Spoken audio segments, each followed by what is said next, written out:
本日お話を伺うのは歴史人口学者のエマニュエル・トッドさんです。トッドさんは2020年12月23日にエマニュエル・トッドの思考地図という本を発表されました。ご著書についてお話を伺います。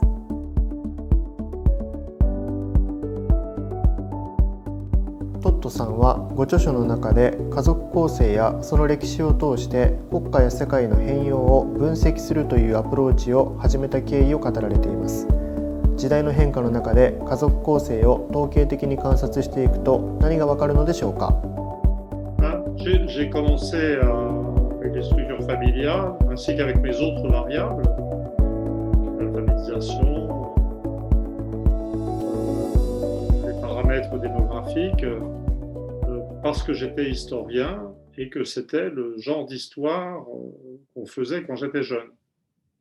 Et la vraie spécificité de mon travail, c'est de comprendre qu'un certain nombre de correspondances historiques qui avaient été établies pour les 16e, 17e, 18e siècles, entre les structures familiales, les paramètres démographiques et le reste de la vie sociale, économique et politique, que ces correspondances pouvaient toujours s'appliquer au présent et sans doute au futur. Donc j'ai appliqué à l'étude du présent les outils qui m'avaient été transmis par mes maîtres pour travailler sur les 16e, 17e, 18e siècles. Et en fait, mes succès prédictifs sur la Russie, le monde arabe, les États-Unis, sont une vérification de la qualité en fait des résultats qui avaient été obtenus par l'école historique française des années 60-70 et par l'école d'anthropologie historique anglaise. Les mêmes années, les gens avec lesquels j'ai travaillé, Laslett, Macfarlane, Leroy-Ladurie, voilà. En fait, je travaille comme si j'étais historien du présent. C'est-à-dire que je pense que mon regard sur le présent, et possiblement sur le futur, n'est pas fondamentalement différent de mon regard sur le Moyen-Âge ou sur l'âge moderne, comme on dit, l'âge du 16e, 17e, 18e siècle. Et ça permet, au-delà des instruments techniques, démographiques par exemple, ça permet un recul, c'est-à-dire une distance. Ça permet d'échapper à l'idéologie, à l'illusion du présent. C'est aussi une liberté par rapport. Donc, quelque part, le monde existe, mais pas complètement pour moi. Enfin, je veux dire, le monde existe, si, le monde existe complètement, mais je ne suis pas complètement dedans. Je pense que le sujet le plus difficile pour moi, c'est la France. Parce que c'est mon pays, parce que j'y suis, je vis à Paris, en Bretagne. Et donc, sortir de la pression de l'environnement, être juste historien ou anthropologue, est plus difficile sur mon pays. Je suis plus à l'aise quand je travaille sur les États-Unis, sur l'Angleterre, sur la Suède, sur le Japon, par exemple, ou sur la Russie. トッドさんは新型コロナウイルスの影響を分析されています。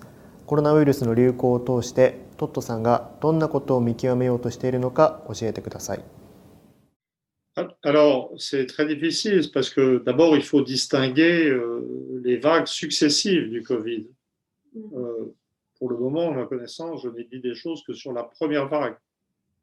Et donc, la première vague a fait apparaître une meilleure résistance, je dirais, des sociétés qui étaient restées suffisamment industrielles, je parle des pays développés, hein, et des sociétés qui, de fait, étaient des sociétés qui gardaient un trait patrilinéaire. Donc, par exemple, ça intégrait des cas aussi différents que l'Allemagne, la Russie, la Chine ou le Japon, ou la Corée, ou Taïwan. Et au contraire, les pays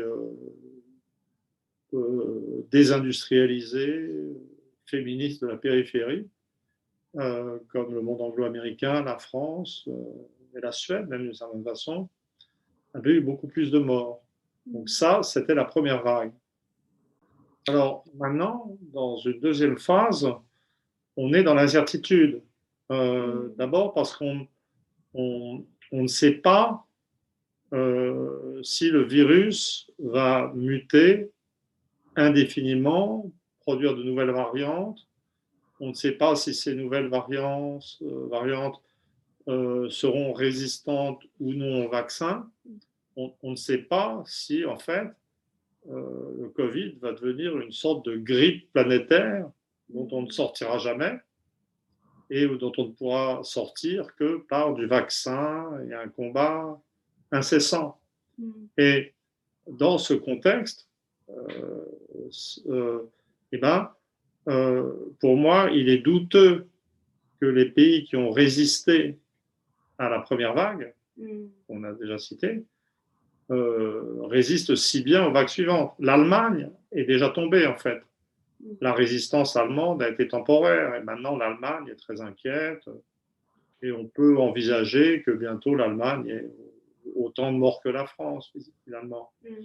La Chine, le Japon, Taïwan ont réussi à mieux s'isoler, mais en fait, ça me paraît impossible de dire que c'est pour l'éternité, d'autant plus que c'est une maladie qui est très très grave fondamentalement pour les personnes très âgées et que les sociétés allemandes, japonaises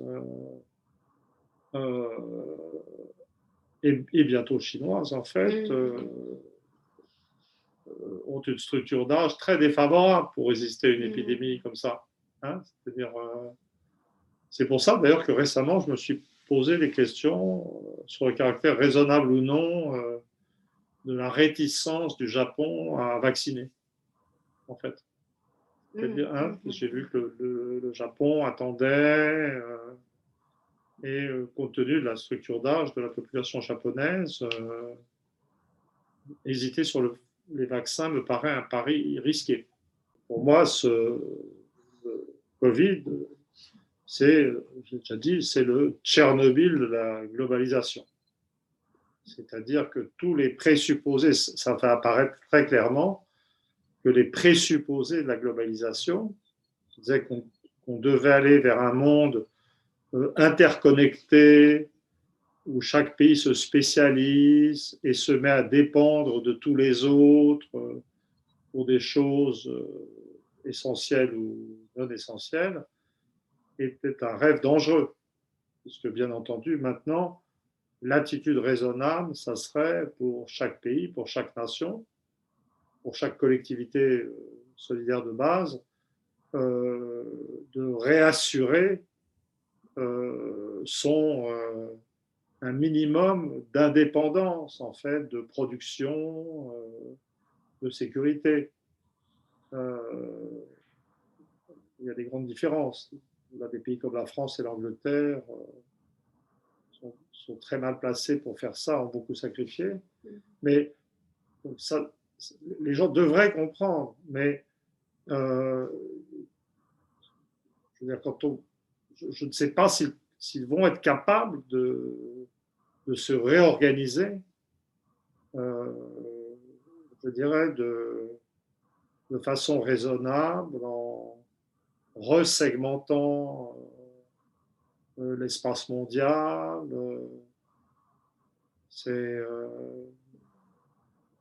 C'est-à-dire, il y a une leçon, il y a une leçon pour la raison humaine, mais on n'a pas la preuve que l'homme soit complètement raisonnable.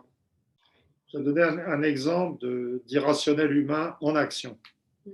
Justement, dans ce pays la France, que je connais mieux à court terme quand même si je fais des erreurs, on a constaté en France notre incapacité à produire des masques de protection, notre dépendance sur le plan de la fabrication des médicaments, le déclin de la recherche française en biologie. Donc, tous les partis politiques devraient être en train de construire des programmes justement de reconstruction de secteurs industriels et sanitaires de sécurité. Mais les grands débats politiques actuellement, ou idéologiques, sont, me semble-t-il, sur deux thèmes. Le danger de l'islam, hein, et les problèmes d'inceste père-fille qui préoccupent, et les violences conjugales, donc les rapports entre les sexes. Donc il est évident que les préoccupations idéologiques restent totalement décalées par rapport aux risques réels et aux problèmes réels de la société.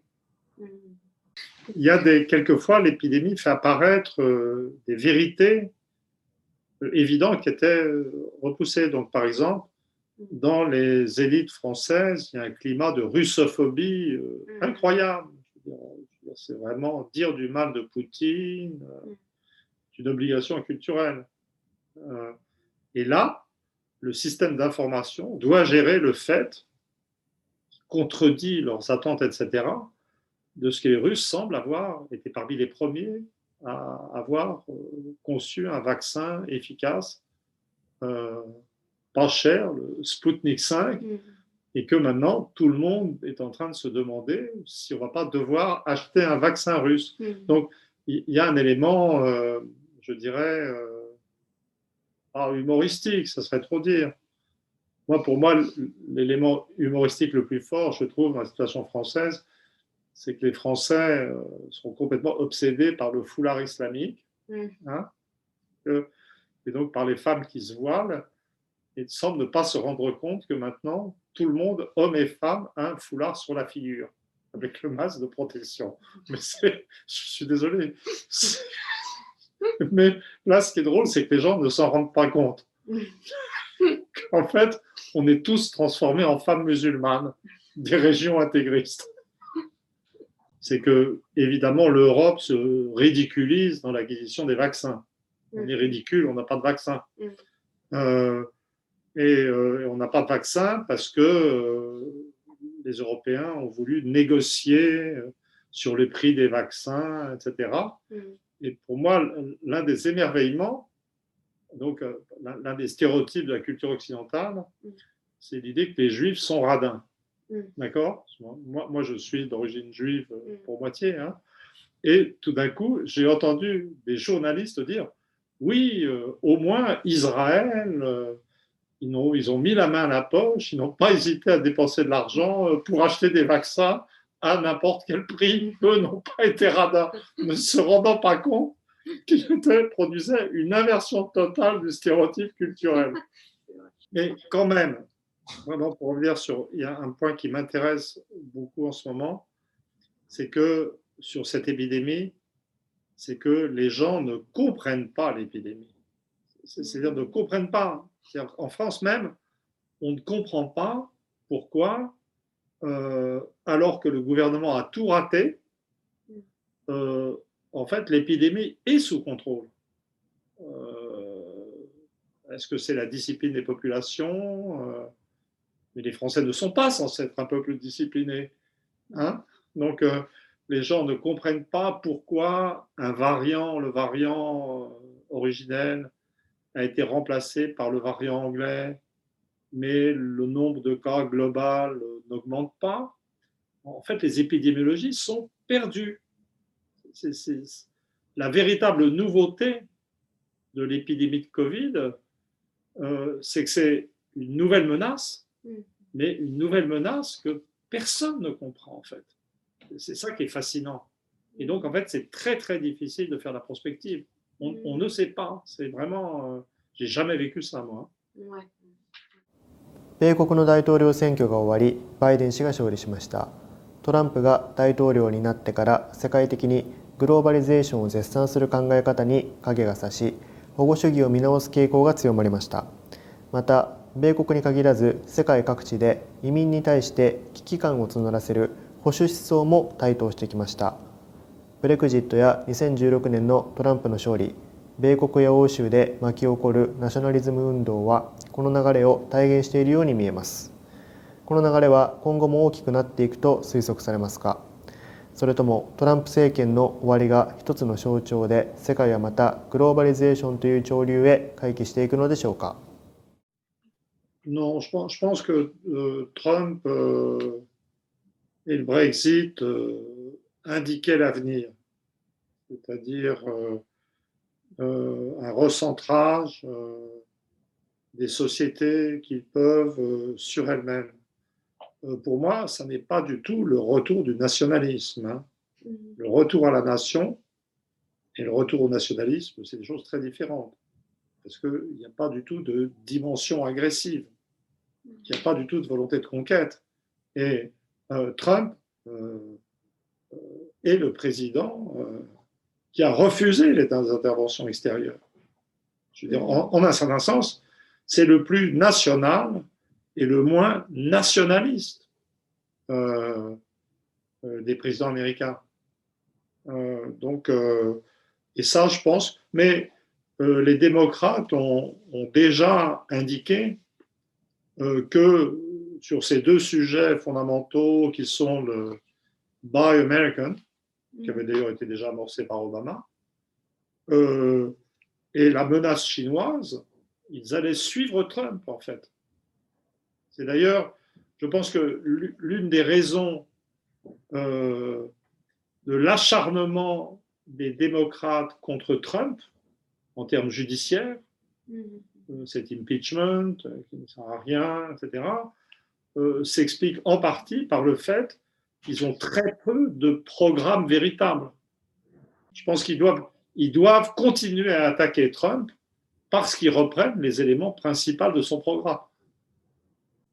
Le problème, c'est que les spécialistes de géopolitique aux États-Unis ne sont pas allés jusqu'au bout de leur évolution. C'est-à-dire, le projet de Trump était un projet de repliement, mais qui semblait ne pas comprendre qu'on ne peut pas se replier tout seul et que la diminution de force de l'Amérique fait qu'elle a besoin d'alliés si elle veut faire face à la Chine. Là, on est en train de prendre conscience de l'importance de la menace chinoise que tout le monde avait sous-estimé, moi compris d'ailleurs, hein, moi compris. Et donc, il y a une phase d'incertitude. Pour moi, l'exemple, c'est comme si les États-Unis, s'ils avaient compris, c'est comme s'ils étaient au milieu de d'une prise de conscience d'une situation réelle. Je ne suis pas très clair, hein, je suis désolé. Mais pour moi, l'exemple caractéristique, c'est que je ne pense pas que les États-Unis puissent vraiment faire face à la Chine s'ils ne se réconcilient pas avec la Russie. C'est-à-dire qu'il faut un grand renversement des alliances. Et là, il y a une immaturité géopolitique des États-Unis eux-mêmes qui est frappante. Ce que je suis en train de dire, c'est que renoncer à ou arrêter la globalisation, ça n'est pas arrêter le jeu des puissances. Ça, c'est ça qu'il faut dire au début, pour assurer un équilibre du monde. Ça, il faut le remettre au début plutôt. En un certain sens, les Américains, autrefois, du temps démocrate d'ailleurs, ont contraint les Russes à s'appuyer sur la Chine et à lui fournir du matériel militaire qui permet à la Chine son attitude agressive pour la mer de Chine du Sud, je crois que ça s'appelle, dont il serait incapable sans le soutien russe. Mais ça n'est pas du tout l'intérêt des Russes. Les Russes ont très peur de la Chine, en fait, comme le Japon a peur de la Chine. Hein? Et c'est deux pays qui ont intérêt à l'équilibrage américain. Donc, voilà. Donc, je pense que la mission historique du Japon, c'est d'expliquer aux États-Unis qu'ils doivent s'entendre avec les Russes. C'est mon message. Là, en fait, ce que je suis en train de dire un peu en détail, et je m'en excuse, c'est que l'arrêt de la globalisation, ça n'est pas ça laisse pendant le problème de l'équilibre des nations, en fait. Ça laisse ce problème de l'équilibre des nations. Sortir de la globalisation, ça n'est pas un monde où chaque nation vit isolée d'elle-même, etc. Hein? L'équilibre des puissances existait bien avant la globalisation et ça existera après. 北京や香港で自由を求めて民衆が抵抗運動を始め、独裁政権と激しくぶつかっています。また、アリババの創業者ジャック・マー氏が中国の金融システムを痛烈に批判した後、およそ3ヶ月間姿を消したことも大きく話題になっています。WTO 加盟を契機に米国さえ追い抜きそうな勢いで発展してきた中国ですが、長い一人っ子政策の末に人口構成はアンバランスになり、少子高齢化のショックも押し寄せています。力強く成長しながらもさまざまな不安を抱える中国の行く末をどう見ますか？Alors la Chine, je continue à penser que jamais la Chine ne sera maître du monde, sans problème, mais je pense qu'on va traverser une période plus longue que prévu de réelle menace chinoise, en fait. Parce que au-delà de tous les retards, déséquilibres internes de la Chine, il y a une masse démographique de 1,4 milliard de personnes qui doit être intégrée. C'est-à-dire que la Chine n'est pas un pays comme les autres. L'Amérique n'est pas un pays comme les autres par son dynamisme et par sa capacité à inventer le futur, mais la Chine n'est pas un pays comme les autres par sa taille démographique et par la capacité qu'elle a eue d'absorber une partie tout à fait importante de l'industrie du monde avancé.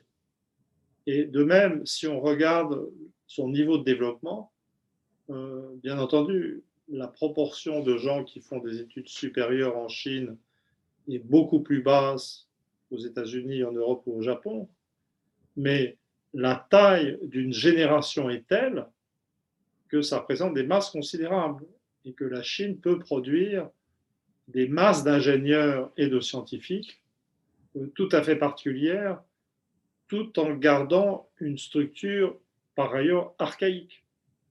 Et le déclin démographique, ça va jouer, mais ça va prendre du temps. Et donc, il y a quelque chose de... je pense qu'on va traverser une période où vraiment les États-Unis, les vrais pays occidentaux vont avoir un peu de mal avec la Chine. Voilà.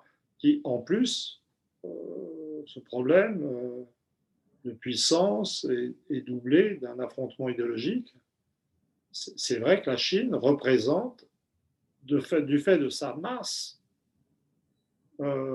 démographique et industrielle, un modèle idéologique extrêmement menaçant, totalitaire en fait. C'est un pays où la police règne, la Chine. Mais je sais que la situation devient très difficile pour le Japon, parce que les exportations du Japon en Chine sont un élément très important du dynamisme de l'économie japonaise, et que la récente reprise au Japon avait été en fait permise par la reprise des importations chinoises. J'ai également constaté que l'immigration chinoise au Japon devenait assez importante.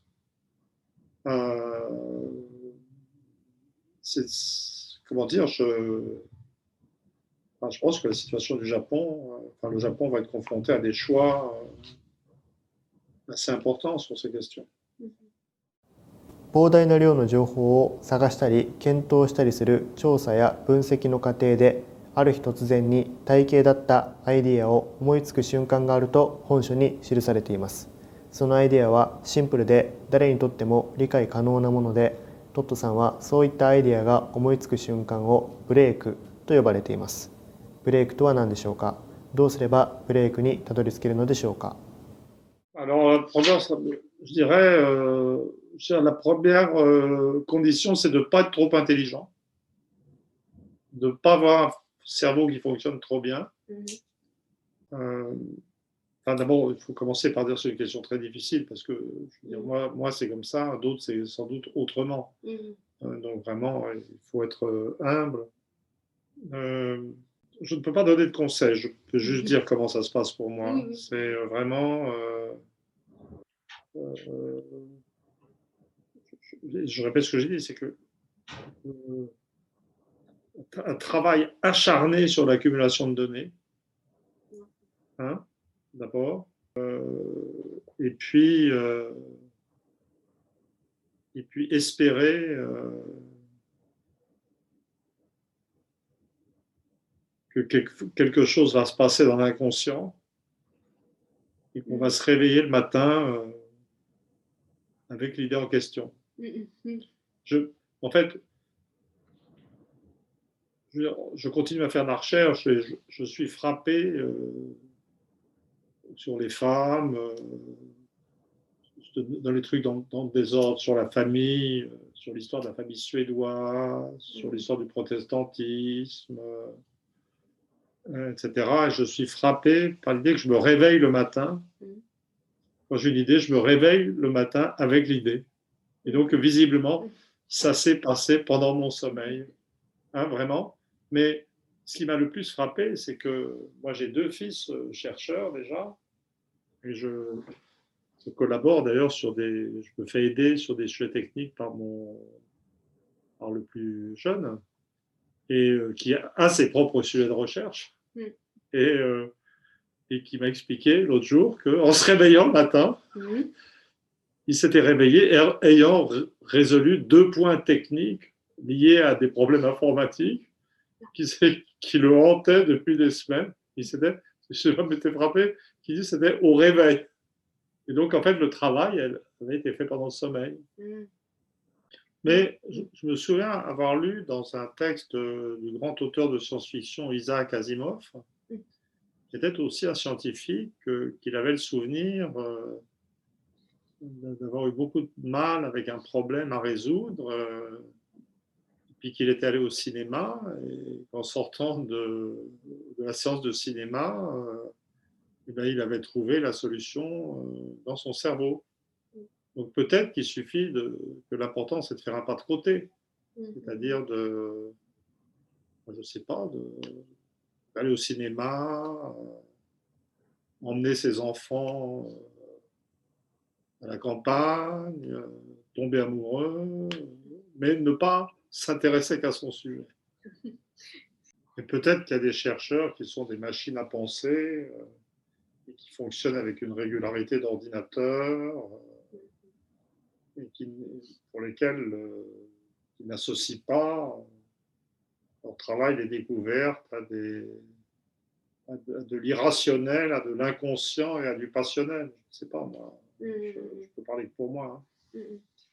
ご著書の中で恋人とうまくいっていなかった時期に画期的なアイディアを思いついたという記載がありました。ブレイクにつながる影響にはストレスやネガティブな出来事さえよく作用する可能性があるということですね。Oui, absolument, mais honnêtement, je ne sais pas. Ça, c'est ce que je pense, vraiment, enfin, sincèrement. Et ça, c'est ma vie. Et je n'ai pas réfléchi à la recherche en général, à comment font les gens.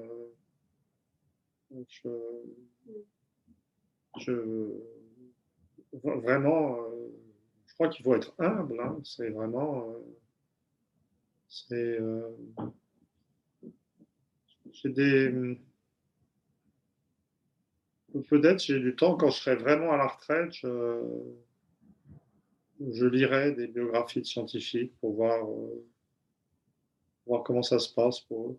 Les règles opératoires quand même, c'est qu'il faut être très attentif à ce qui ne va pas, en fait, quand on fait de la recherche. Quand on ramasse toutes ces données, il y a des régularités, des corrélations, des coïncidences qu'on connaît, et voilà. Mais moi, je pense qu'on ne peut avancer que si on est particulièrement attentif à ce qui ne marche pas. Donc là, l'une des choses sur lesquelles je réfléchis de plus en plus, c'est une bizarrerie de la structure familiale russe, qui est patrilinéaire,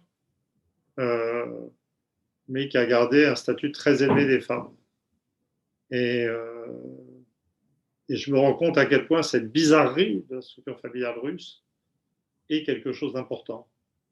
Où, je parlais de cet autre, je viens de réaliser à quel point le protestantisme avait un biais patrilinéaire, au contraire.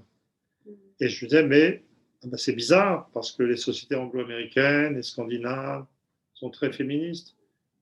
Je me dis, mais ça, c'est pas un truc qu'il faut rejeter, c'est une contradiction sur laquelle il faut travailler. Ça, c'est mes recherches immédiates. Peut-être le plus difficile, dans mon domaine en tout cas, c'est pas tellement d'avoir une idée sur ce qui est vrai. Le plus difficile, c'est de se débarrasser d'une idée fausse. Hein? Ça peut prendre un temps fou. Donc, je vais donner le dernier exemple. Hein? J'avais lu au début des années 70 qu'en Suède, c'était la famille souche, comme au Japon ou en Allemagne. Et j'ai mis à peu près entre 45 et 50 ans à me débarrasser de cette idée fausse. Hein? Donc, et une fois qu'on est débarrassé de cette idée fausse, alors là, il suffit de regarder les données pour comprendre. Là, ça devient très facile. C'est comme je dirais qu'en sciences humaines, en sciences sociales, la recherche, c'est peut-être à 90%, c'est du nettoyage et à 10% de la construction. トットさんは本書の中でフランスはデカルト的な合理主義精神を持っていると言われるが、デカルト的な精神の持ち主など現実離れした人たちであるとし、これに対して自分はファクトを重んじる経験主義であると書いておられます。これはどういうことでしょうか。C'est la vieille. Enfin, moi, j'ai en moi-même, comme je suis vraiment français, hein, il n'y a pas de problème, mais avec une tradition anglaise dans ma famille, je vis en moi-même, j'ai vécu en moi-même l'affrontement de l'empirisme britannique et du rationalisme français. Et bien entendu, je suis tombé du côté de l'empirisme, mais pour moi, je ne suis pas philosophe, je n'ai jamais fait de philosophie. Pour moi, les questions fondamentales, c'est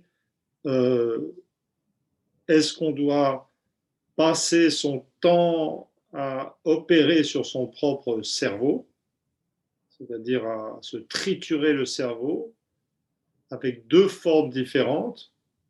Je dirais, il y a la forme légitime, qui sont les mathématiques, où tout est formalisé, tout est clair, à la fin, très difficile, très profond et très difficile. J'étais bon en maths, mais je n'aurais pas été capable de faire ça. Et puis, il y a la philosophie, où on s'efforce de travailler avec son cerveau, très peu de données externes, mais de façon rigoureuse, mais où les concepts ne sont pas bien spécifiés et il y a toujours des glissements de sens dans les mots qui fait qu'on dérape.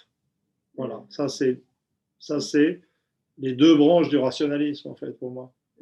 Et puis il y a la branche de la science, que ce soit la physique ou ce que devraient être les sciences humaines, où l'activité primordiale, c'est la collecte des faits. Et la collecte des faits, c'est 90%, etc. Et puis, une fois qu'on a ces faits, on essaie de les organiser dans un modèle compréhensible et simple. Et c'est tout. Mais en fait, là, j'ai donné la totalité de ma réflexion philosophique. J'ai tout donné en quelques phrases. Maintenant, je suis capable de dire que l'empirisme en termes d'attitude d'esprit est pour moi ce qu'il faut. Mais les philosophes de métier qui relèvent d'une école empiriste ont leurs problèmes. Je pense aux Anglais.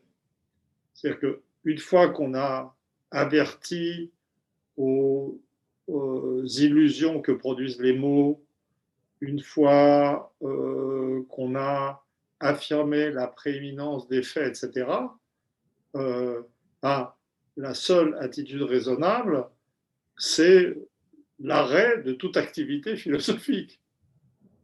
Hein? Et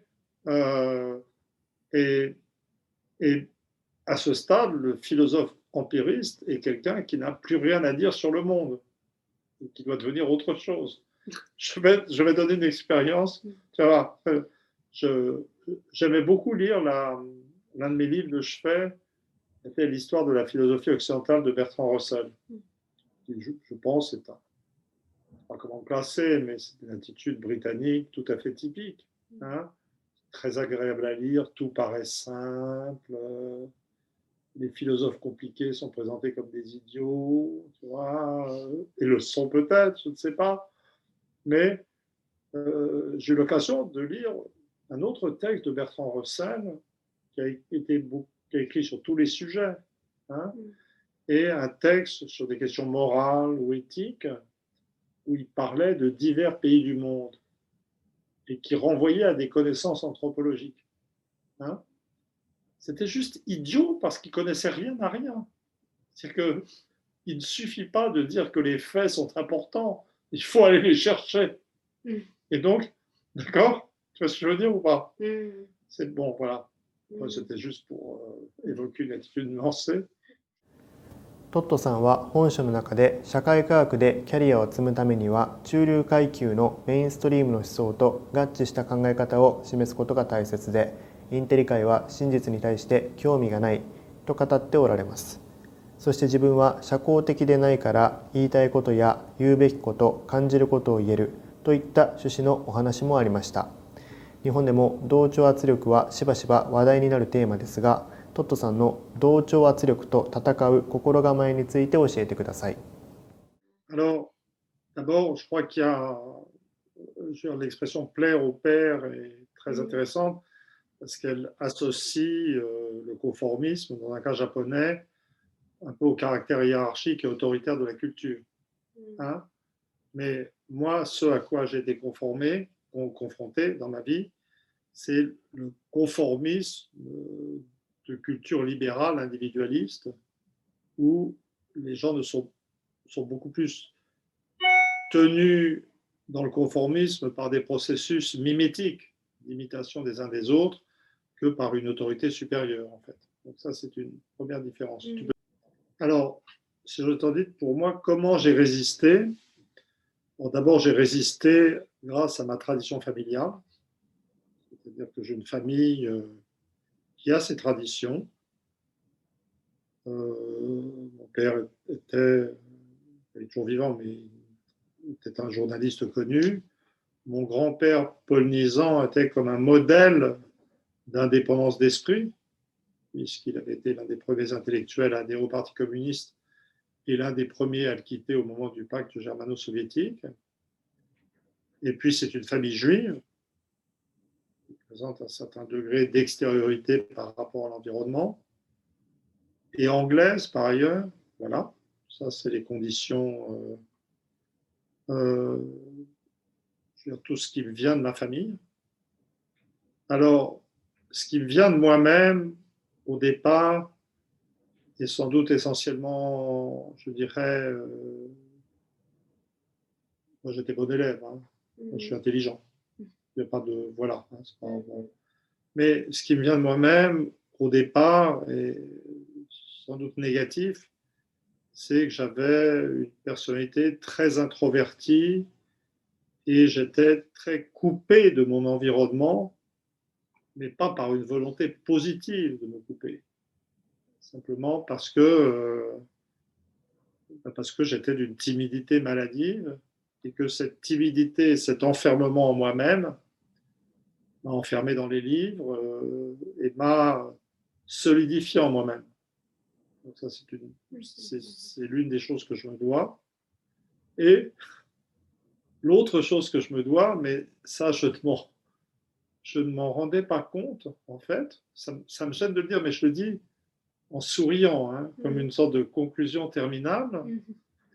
En fait, j'ai probablement une assez forte personnalité. Mais ça, je ne le savais pas. Tout au long de ma vie, je me suis perçu comme fragile, alors que la réalité, et c'est une réalité qui est révélée par la vie, c'est que je suis un bœuf.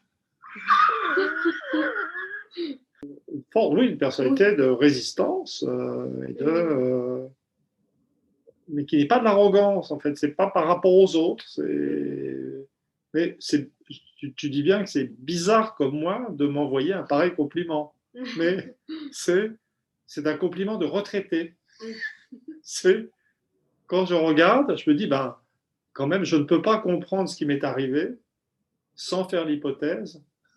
Je dirais, c'est une conclusion de chercheur, travaillant sur lui-même. Tu vois, il est probable que j'ai une très forte personnalité. Et l'idée que j'ai transmise, c'est que quand on entre dans la vie, on ne sait pas qui on est. Hein, on ne sait pas qui on est. Et donc là, ayant fait l'essentiel du boulot, je me dis, bah, je devais avoir une solidité psychologique, intellectuelle, dans une certaine dimension vraiment très forte, parce que quand je regarde ce que j'ai traversé, je me dis, mais comment j'ai résisté à ça? Quand je vois toutes les insultes et les rejets que j'ai eus, mais je me dis, mais comment j'ai pu résister? Peut-être que je suis capable de voir que j'ai découragé comme ça, parce que peut-être que je ne le suis plus maintenant. Tu vois? Mais il y a un truc qui m'a frappé quand même tout au long de ma vie, c'est que chaque fois que j'ai fait quelque chose, j'ai eu une idée ou j'ai eu un conflit, mais ça a commencé quand j'étais étudiant en fait, parce que j'ai eu des conflits quand j'étais étudiant en France, à Sciences Po ou à Cambridge.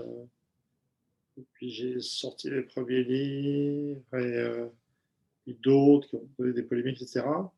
Il y a, à toutes les étapes, il y a eu quelqu'un pour me tendre la main et m'aider, qui n'étaient jamais les mêmes personnes.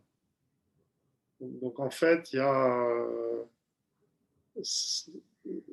C'est vraiment quelqu'un d'important et en place, en fait. Donc c'était. À Cambridge, c'était mon tuteur, Dr. Searle. En France, pour mes thèses sur les structures familiales, ça a été l'historien Pierre Chaunu. Et puis dans le monde de l'édition, mon éditeur Jean-Claude Guibaud. Et je pourrais continuer comme ça. Mais et ce qui est frappant aussi, c'est toujours, c'était jamais les mêmes en fait. C'est très, très curieux. Comme si c'était comme si une sorte de bon ange veillait sur moi et me trouvait la personne pour m'aider. Qui faisait que je n'étais jamais complètement seul. C'est hyper bizarre comme sensation. トットさんは本書の冒頭で、日本には受動的な社会心理はあるが、能動的な貴族意識が欠けているのではないかと書いておられます。この能動的な貴族意識は集団に目的を与え、歴史の中で未来に向かって進んでいるという感情を与えてくれるとも書かれています。これはどういうことでしょうか。Il y a certainement quelque chose qu'on ne comprend pas sur le rapport de l'individu à la collectivité. C'est-à-dire que on ne se rend sans doute ça c'est la grande catastrophe du néolibéralisme ou de l'ultralibéralisme, créer une sorte de prédominance de l'idée selon laquelle l'individu est tout. Et en fait, dans les cultures les plus libérales, etc., je pense, et là c'est vraiment de l'anthropologie fondamentale, c'est on existe. Il faut accepter une sorte de dualité, c'est-à-dire que on est absolument un individu, rationnel, égoïste, altruiste par certains côtés, mais je pense que d'une façon mystérieuse, la société est en nous. C'est la leçon de Durkheim, ça. C'est que la société est en nous et les individus forts existent dans des sociétés fortes. Moi, je suis habité par l'exemple de la Grèce classique, de l'Athènes classique, où un individualisme extraordinaire des comportements se combinait à un sentiment collectif et de domination par le collectif très fort. En fait, je me suis même acheté là, récemment, je commence à m'acheter les tragédies grecques pour lire des tragédies grecques, pour essayer de mieux comprendre ce rapport de l'individu au collectif. Et donc, c'est pour ça qu'on vit ce paradoxe si les collectivités sont faibles, l'individu sera faible. Mais pourquoi, je ne sais pas. C'est lié au déclin du religieux, je ne sais pas. Mais ça peut se retourner très vite. Ça peut se retourner très vite, parce que c'est dans. Je suis persuadé que le collectif est dans notre substrat génétique. Ce n'est pas juste une construction. Il est là. En tant qu'individu, on est collectif quelque part. Je voudrais revenir là-dessus, c'est que le néolibéralisme n'est pas la cause, c'est une manifestation de quelque chose qui est pour moi une pathologie, en fait. Je dirais que pour moi, dans ma vie, j'ai rencontré deux grandes pathologies mentales, le communisme et le néolibéralisme. Hein?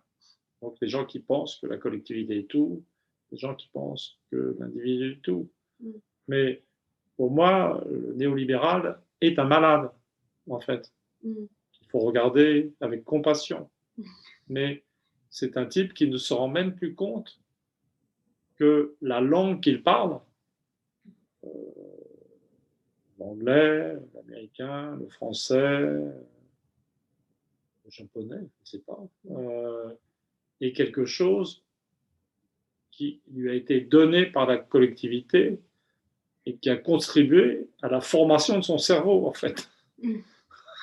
Donc, en un certain sens, le néolibéralisme est une affection psychiatrique. Ce n'est pas la cause. Ouais, c'est fort, ça.